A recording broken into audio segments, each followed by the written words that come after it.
Assalamualaikum warahmatullahi wabarakatuh.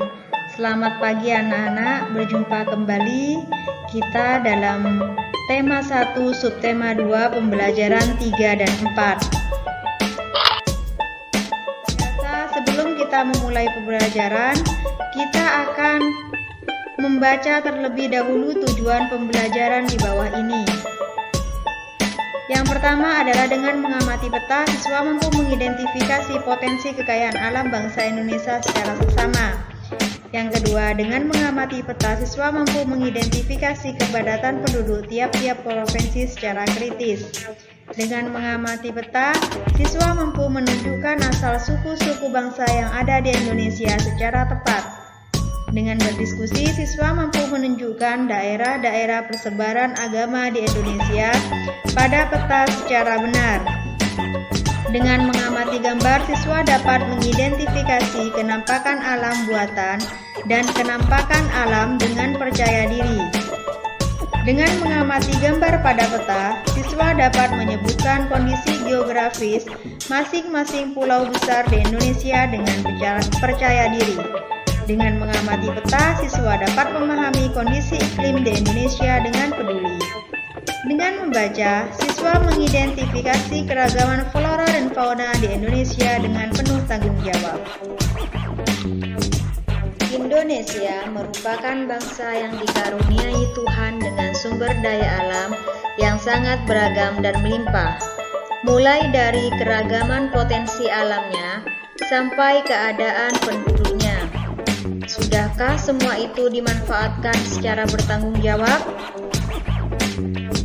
Perlu kalian ketahui, Indonesia terdiri dari 254 juta jiwa yang tersebar di pulau-pulau Indonesia mulai dari Sabang sampai Merauke.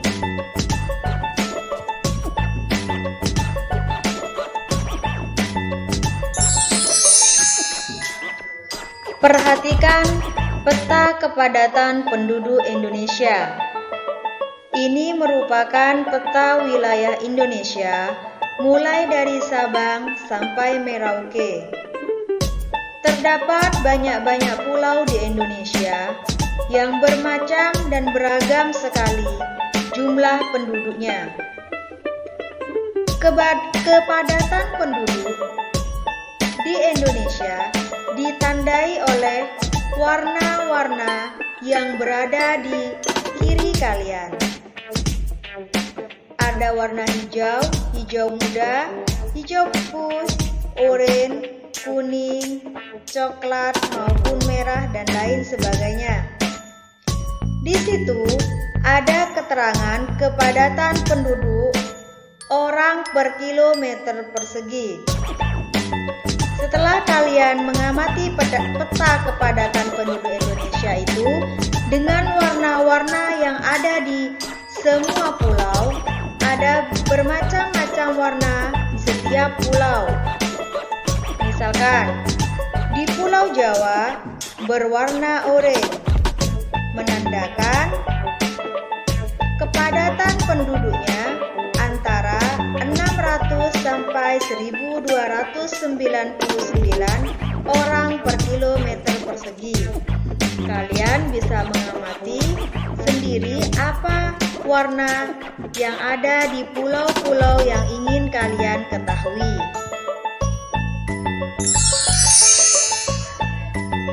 Setelah kita melihat peta kepadatan penduduk tersebut, marilah kita mencoba.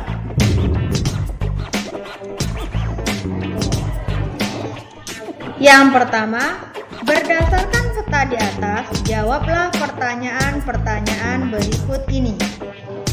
Pertanyaan yang pertama, pulau manakah yang paling padat penduduk di Indonesia?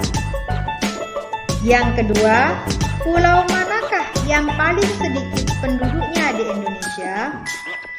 Dan yang ketiga, berapakah jumlah kepadatan penduduk Provinsi Jawa Timur? Yang keempat, berapakah jumlah kepadatan penduduk Provinsi Papua Barat? Dan yang kelima, berapakah jumlah kepadatan penduduk Provinsi Sulawesi Utara?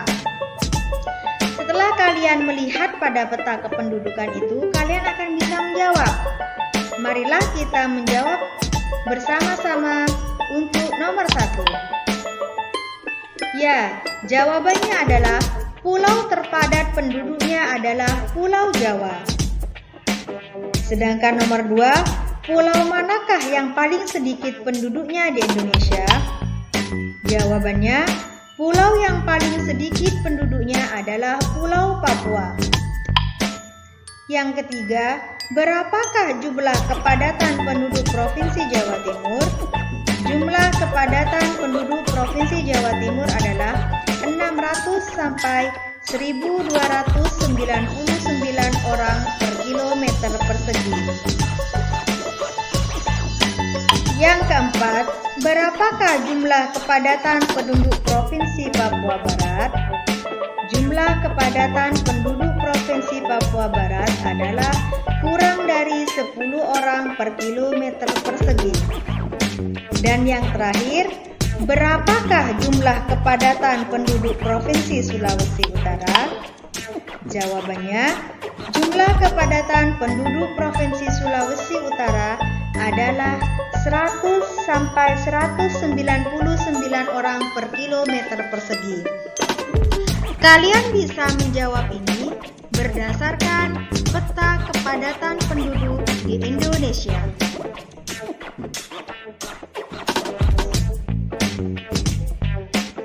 Karena beragamnya kepadatan penduduk di Indonesia, sekarang kita akan belajar tentang persebaran suku-suku bangsa di Indonesia. Banyak sekali suku-suku bangsa di Indonesia, antara lain yang akan Ibu jelaskan adalah Pulau Jawa. Pulau Jawa merupakan pulau yang paling padat penduduknya. Banyak suku yang ada di Pulau Jawa. Akan tetapi, Ibu akan membahas sebagian suku yang ada di Pulau Jawa. Yang pertama adalah suku Jawa, suku Tengger, suku Madura, suku Cirebon, suku Sunda, suku Baduy, suku Betawi, suku Osing, dan masih banyak lagi suku-suku yang ada di Pulau Jawa.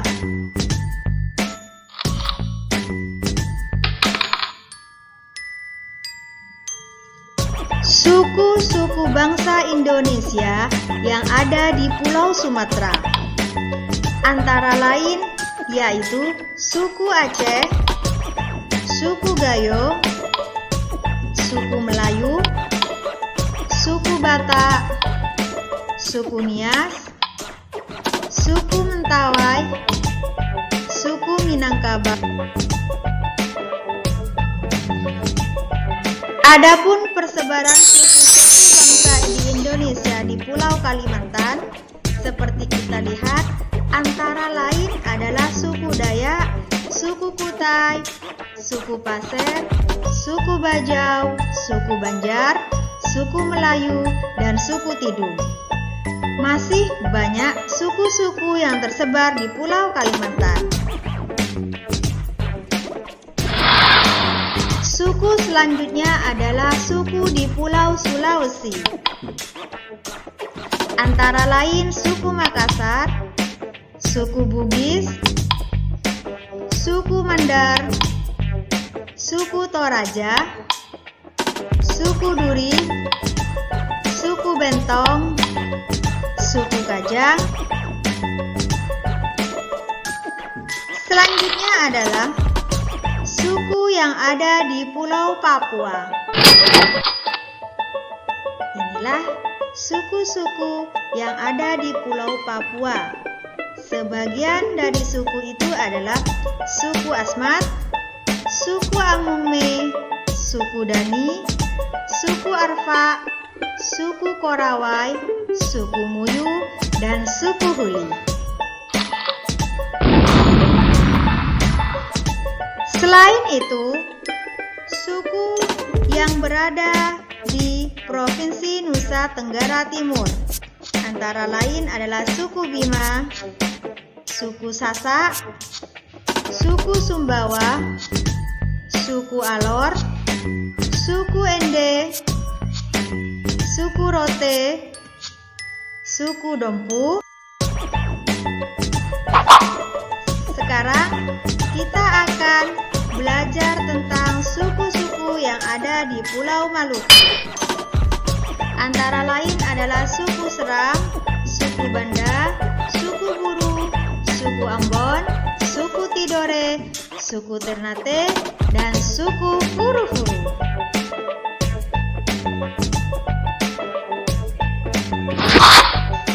Persebaran suku selanjutnya adalah di Bali. Bali, sukunya yaitu suku Bali dan suku Nyamaselam. Itulah suku-suku, sebagian suku yang dapat Ibu ajarkan.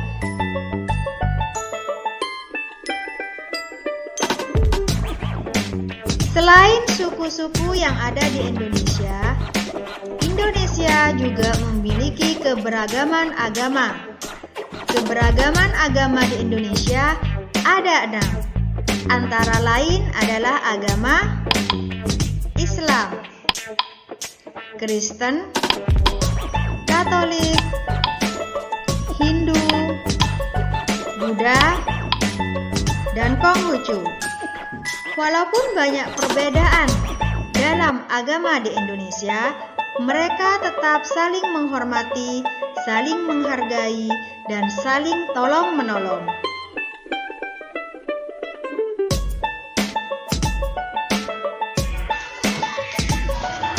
Di dalam buku siswa yang telah Ibu berikan, kalian akan menemukan sebuah bacaan pada halaman 82 yang berjudul Kerukunan Umat Beragama di Indonesia.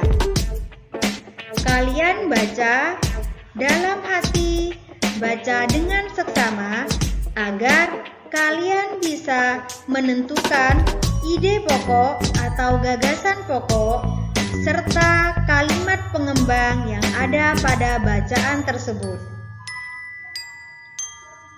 Setelah kalian membaca tentang bacaan kerukunan umat beragama di Indonesia, mari kita tentukan ide pokok dari masing-masing paragraf bacaan tersebut.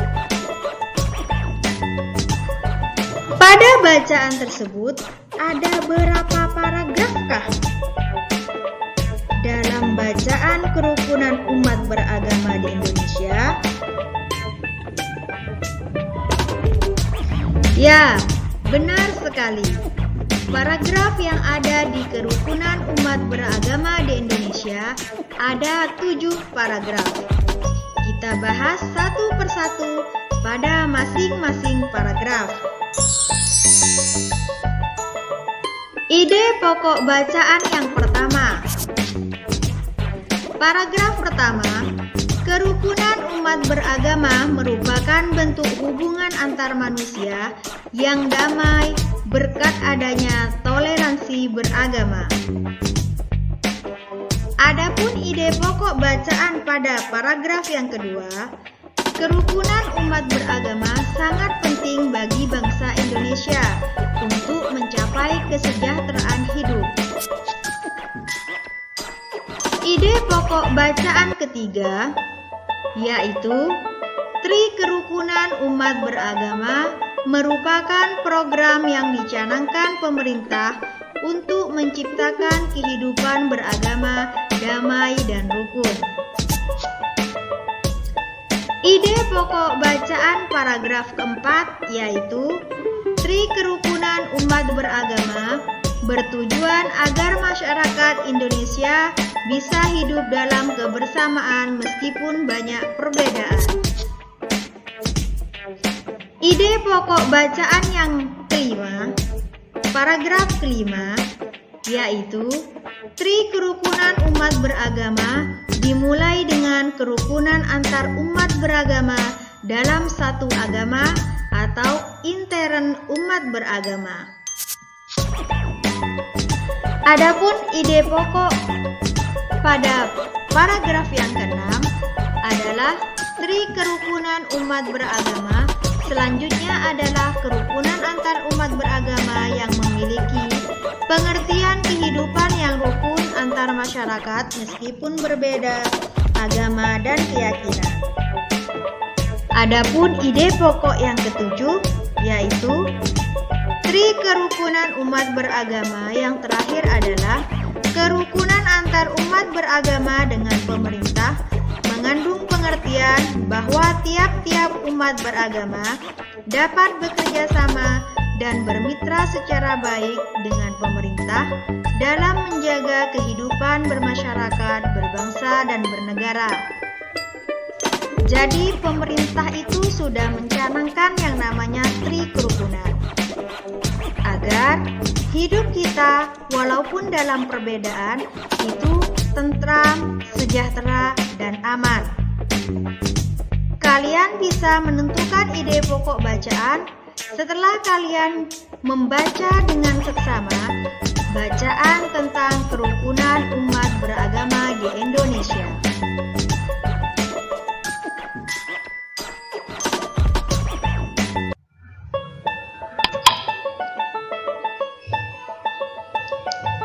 Sekarang kita beralih pada kenampakan alam di Indonesia.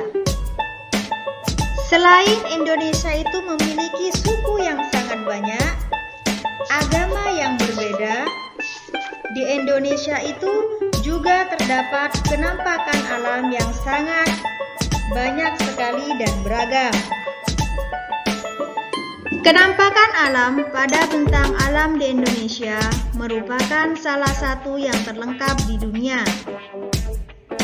Kenampakan alam itu meliputi laut, pantai, dataran rendah, lembah, padang rumput, sungai, danau, bukit, pegunungan, hingga gunung. Lalu, kenampakan alam yang seperti apakah yang ada di wilayah tempat tinggalmu? Perlu kalian ketahui, kenampakan alam di sekitar kita banyak sekali. Contoh pada gambar di samping, marilah kita amati dan berilah tanda centang pada gambar yang menunjukkan kenampakan alam yang ada di Indonesia. Dan berilah tanda silang pada gambar yang menunjukkan kenampakan buatan yang ada di Indonesia. Kita coba yuk bersama-sama sebelum Ibu membahas lebih inti atau lebih rinci tentang kenampakan alam yang ada di Indonesia. Yang pertama ini adalah gambar gunung. Gambar gunung merupakan kenampakan alam. Jadi benar sekali, gunung adalah merupakan kenampakan alam. Sedangkan pada gambar kedua, ini adalah sungai. Sungai merupakan kenampakan alam. Jadi ibu akan kasih tanda centang. Pada gambar ketiga, ini adalah gambar danau. Danau merupakan kenampakan alam. Jadi ibu kasih tanda centang. Gambar keempat adalah gambar waduk.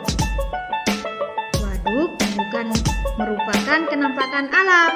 Jadi ibu kasih tanda silang. Nah, kalian hanya bisa mengamati sebagian dari kenampakan alam. Sekarang, marilah kita bahas bersama-sama kenampakan alam yang ada di Indonesia secara rinci.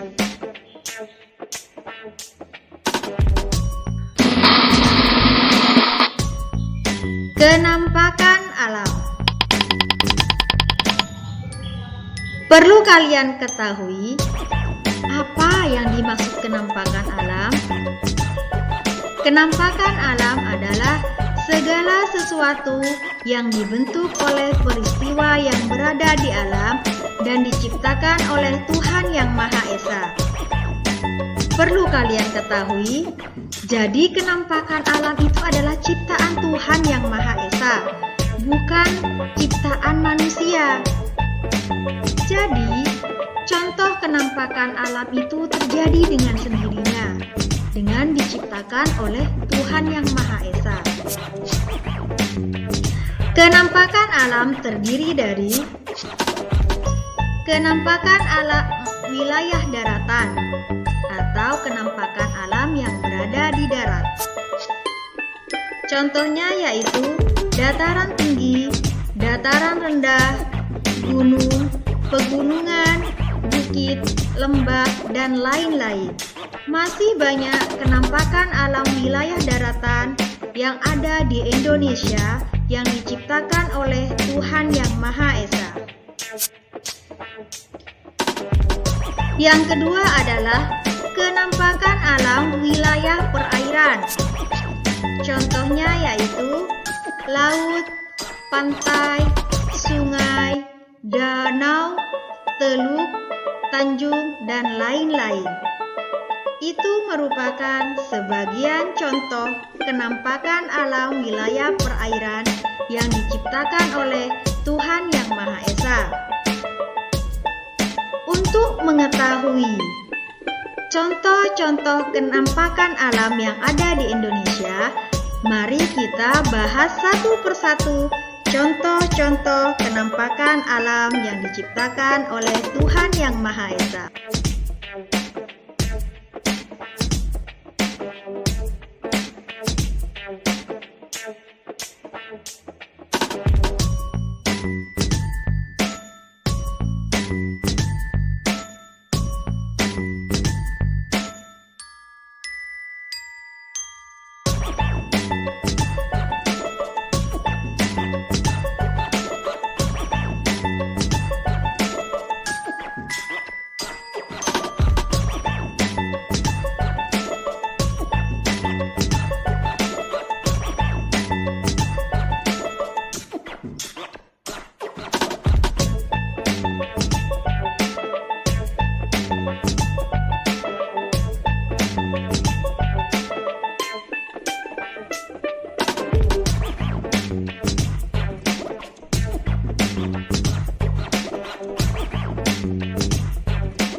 Setelah kalian mengetahui contoh-contoh kenampakan alam yang ada di Indonesia, kita akan membahas tentang kenampakan alam buatan.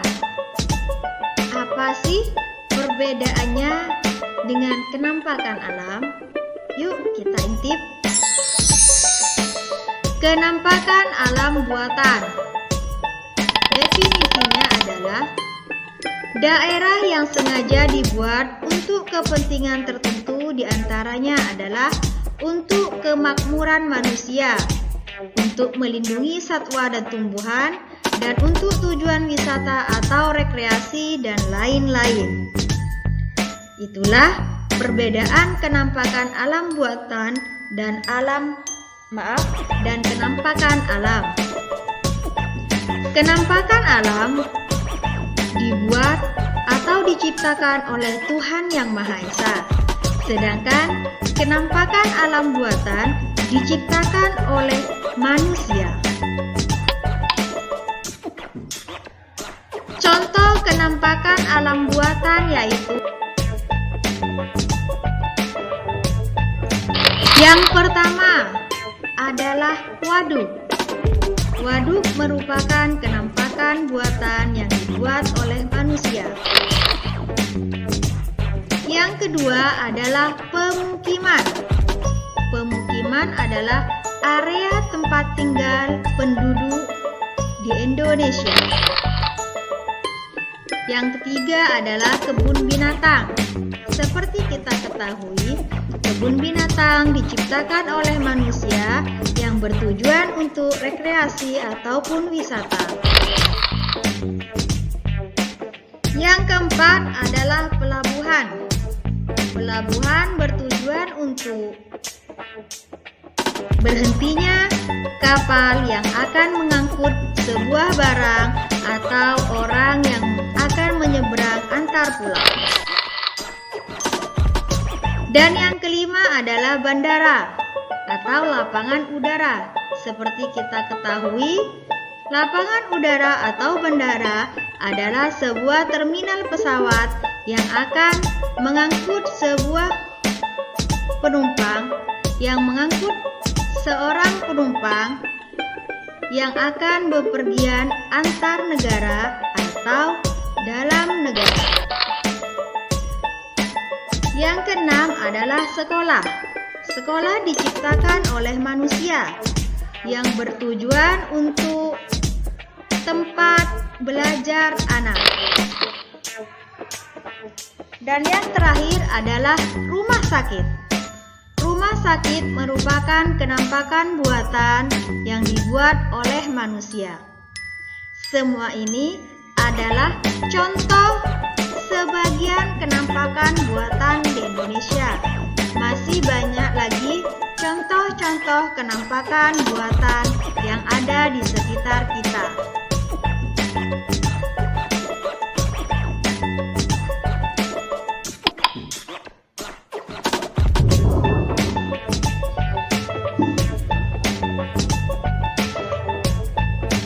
Kita sudah membahas tentang keberagaman kekayaan alam yang ada di Indonesia.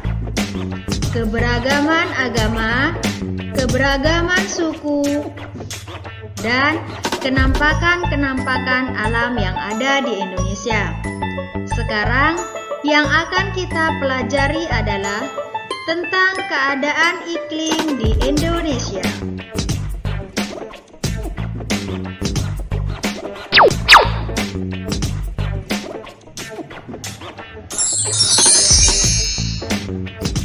Iklim adalah keadaan rata-rata cuaca pada suatu wilayah dalam jangka waktu yang relatif lama. Ini adalah pengertian dari iklim. Sedangkan cuaca adalah keadaan suhu udara, tekanan udara, curah hujan, angin, dan sinar matahari pada waktu pendek dan tempat tertentu. Tropis. Letak astronomis Indonesia yang berada di wilayah tropis membuat Indonesia beriklim tropis dan hanya memiliki 2 musim. Jadi, negara kita itu berada di wilayah tropis atau berada di iklim tropis, sehingga Indonesia itu hanya memiliki 2 musim.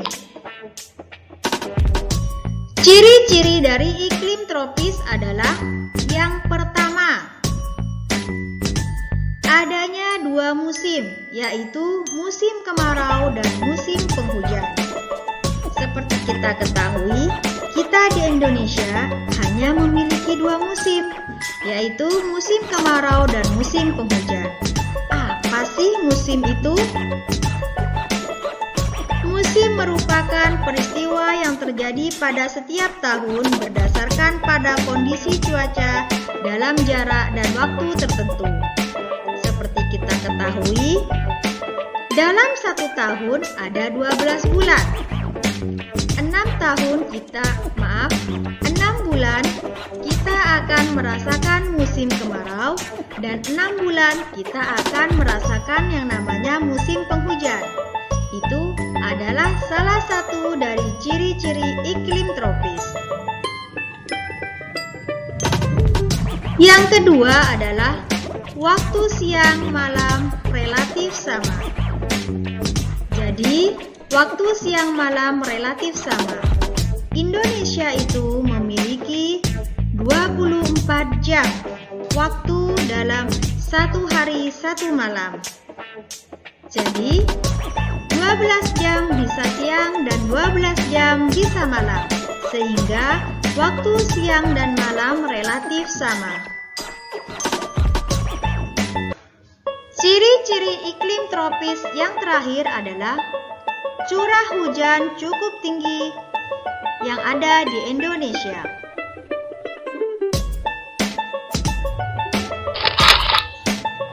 Sekarang yang akan kita bahas adalah tentang flora dan fauna yang ada di Indonesia.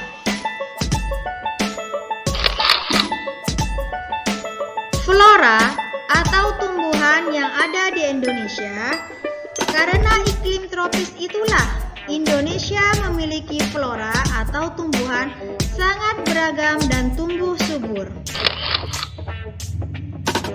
Adapun fauna ataupun hewan menyebabkan atau disebabkan oleh kesuburan flora menarik hewan-hewan untuk datang, karena tumbuhan adalah makanan yang penting untuk hewan. Jadi, sangat beragam sekali flora dan fauna yang ada di Indonesia yang tersebar dalam peta wilayah Indonesia dari Sabang sampai Merauke. Seperti kita ketahui, persebaran flora atau tumbuhan di Indonesia. Di setiap pulau, banyak perbedaan flora yang menetap di antara pulau-pulau itu. Persebaran flora di Indonesia dibagi menjadi dua. Yang pertama disebut Indo-Malayan. Indo-Malayan itu meliputi kawasan Indonesia bagian barat, yaitu Kalimantan, Sumatera, Jawa, dan Bali. Contoh flora yang banyak di tempat itu adalah rotan dan buah nangka. Masih banyak lagi flora yang ada di wilayah Indo-Malayan. Persebaran flora yang kedua adalah Indo-Australian, meliputi kawasan Indonesia bagian timur yaitu Sulawesi, Maluku, Nusa Tenggara, dan Papua. Contoh flora yang ada di wilayah Indo-Australian adalah minyak kayu putih, anggrek, dan sagu. Sudah kalian mengerti kan persebaran flora di Indonesia? Sekarang kita akan beralih pada persebaran fauna atau hewan di Indonesia. Banyak sekali macam-macam fauna yang ada di Indonesia yang tersebar dari Sabang sampai Merauke, seperti yang kita lihat pada peta yang Ibu tampilkan. Persebaran fauna di Indonesia dibagi menjadi 3 wilayah. Yang pertama adalah fauna Indonesia bagian barat atau yang disebut dengan tipe Asiatis, meliputi kawasan Jawa, Sumatera, Bali, dan Kalimantan. Contoh fauna atau hewan yang ada di bagian barat atau yang disebut tipe Asiatis contohnya adalah gajah, badak, banteng, ular, kadal, buaya, burung elang, kutilang, dan lain-lain. Adapun persebaran fauna di Indonesia yang kedua adalah fauna Indonesia bagian tengah atau yang disebut dengan tipe peralihan, meliputi kawasan Sulawesi Timur, Nusa Tenggara, dan Maluku. Adapun hewan-hewan yang tersebar di bagian tengah atau tipe peralihan yaitu babi, rusa, rusa, anoa, kuskus, biawak, komodo, buaya, burung maleo, mandar, rangkong, dan lain-lain. Persebaran fauna di Indonesia yang ketiga yaitu fauna Indonesia bagian timur atau yang disebut dengan tipe Australik. Tipe Australik meliputi kawasan Halmahera, Kepulauan Aru, dan Papua. Contoh hewan yang ada di kawasan tipe Australik yaitu beruang, kanguru, walabi, kuskus, ular, kadal, burung cendrawasih, burung kasuari, dan lain-lain.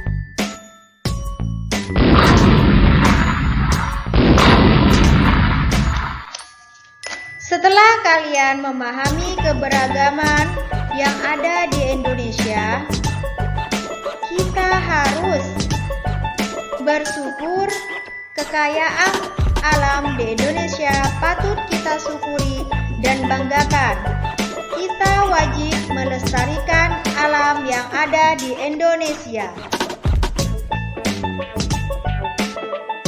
Setelah kita memahami materi-materi yang telah Ibu sampaikan, kalian harus bisa dan pasti bisa mengerjakan soal-soal berikut ini.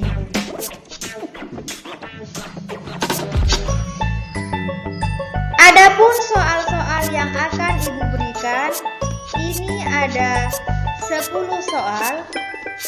Kalian bisa mencari jawaban di buku siswa ataupun kalian bisa mencari atau browsing di Google apapun materi yang belum puas kalian dapatkan di buku siswa.